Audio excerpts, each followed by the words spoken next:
Sure. What's up, guys, and welcome back to Bible Home to Us. Today we're in Psalm chapter 129 and 130. Let's get started.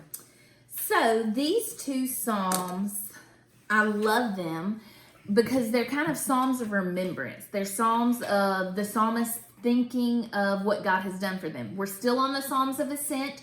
We're still traveling. This is our road trip playlist. And this is the part of the playlist where they start thinking back on what they've been through in their lives. Psalm 129, I've been afflicted from my youth. I've had a hard time. And in verse 2 of chapter 129, yet they have not prevailed against me. The Lord has cut the cords of the wicked. They're reminding themselves of their relationship with the Lord, what they've been through with Him. Jax, let's hear from you. We kind of have the same verse takeaway, so I guess I'll let him start. Okay, so our takeaways come from chapter 130, verse 7, and they say, Israel, put your hope in the Lord, for there is faithful love. Sorry, Orville's eating me. For there is faithful love with the Lord, and with Him is redemption in abundance. So I like that because first off, it's saying to put your hope in the Lord. The Israelites, of all the people, they should know that if you put your hope in the Lord, things are going to go great because they've been through the good, which is putting their hope in the Lord, and they've been through the very, very bad, which is putting your hope in other things, such as idols. And then the second part, for there is faithful love with the Lord. So if you do put your hope in Him, then in your turn, He's going to love you and He's going to help you, and you'll gain a greater relationship with Him. And with Him is redemption in abundance. So if you do put your hope in Him, He's gonna be with you all the time, and He's gonna forgive you for all your wrongdoings. That's exactly right. So my takeaway was that same verse and also the verse after that and a few before. O Israel, hope in the Lord, for with the Lord there is steadfast love, and with Him is plentiful redemption, and He will redeem Israel from all its iniquities.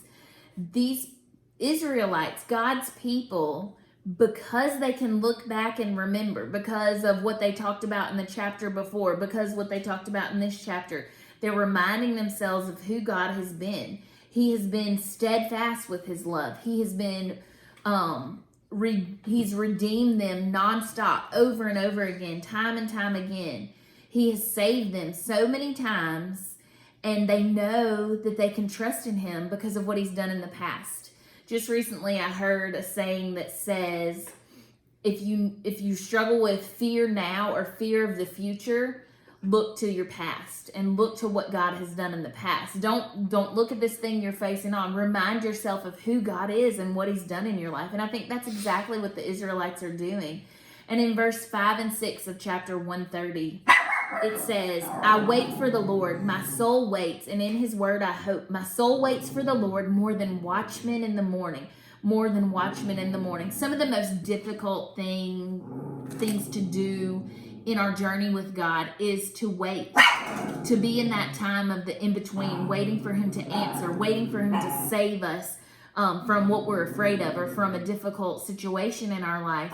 And if we choose to remind ourselves of who God is and what He's done in the past, it makes it easier for us to wait. And it really makes that time of waiting kind of a time of revival and a time of blessing. And just a good time to remind us of who God is. So for today and for this weekend, remind yourself, take some time to think about what God has done in your life. And remind yourself not just what He's done, but who that tells you God is by what He's done in your life. He never gave up on me during some of my hardest times. That tells me He's patient with me. He's steadfast. He doesn't change no matter how much I change. Things like that. So think of who God has been to you. Think of what you've been through with Him and what that means about who God is. All right, friends. Thank you for joining us today, and we will see you guys on Monday. Bye.